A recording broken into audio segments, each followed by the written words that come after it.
గుంటూరు జిల్లా కొండేపాడు గ్రామం వద్ద గుంటూరు ఛానల్ పనుల్ని కేంద్ర మంత్రి పెమ్మసాని చంద్రశేఖర్ పరిశీలించారు. గుంటూరు ఛానల్ పనుల్ని వేగవంతం చేస్తామని చెప్పారు. రైతులు సూచించిన సమస్యల పరిష్కారానికి ప్రత్యేక చర్యలు తీసుకుంటామని చెప్పారు.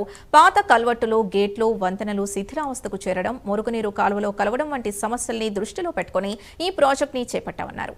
వచ్చే 2 ఏళ్లలో ఈ ప్రాజెక్టుని ఒక నిర్దిష్ట దశకు తీసుకెళ్లాలన్నది తమ సంకల్పం అన్నారు.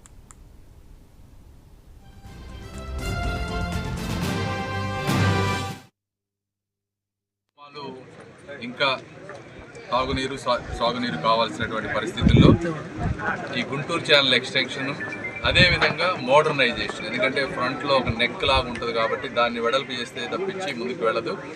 అదేవిధంగా పాత ఎప్పుడైతే కట్టిన బ్రిడ్జిలు కానీ, కల్వర్ట్లు కానీ, గేట్లు కానీ అవన్నీ పాడైపోయినాయి. తాగునీరులోకి మురుగునీరు వచ్చి కలవటం, ఇలా రకరకాల సమస్యలు ఉన్నాయి.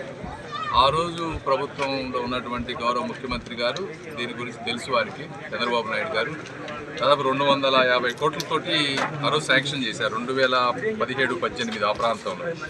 అందులో ఒక 100 కోట్లు మనం ఆ రోజున ల్యాండ్ ఎక్విజిషన్కి, అదేవిధంగా ఒక 130 నుంచి 140 కోట్లు యాక్చువల్ వర్కులకి, ఒకటి కాలువలు తీయటం కానీ, కల్వర్టులు కట్టడం కానీ, తర్వాత దానికి చుట్టుపక్కల డ్రైనేజెస్ ఇవన్నీ వేయడం కానీ.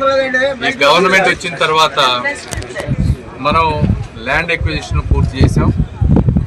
అందులో 70 కోట్లు ఎంతో ఎస్టిమేట్ వేస్తే ఇప్పటి వరకు దాదాపు ఒక 28 కోట్లు, మొదటి విడతలో 10 కోట్లు, తర్వాత మొన్న 18 కోట్లు, 28 కోట్లు గౌరవ ముఖ్యమంత్రి గారు రిలీజ్ చేశారు.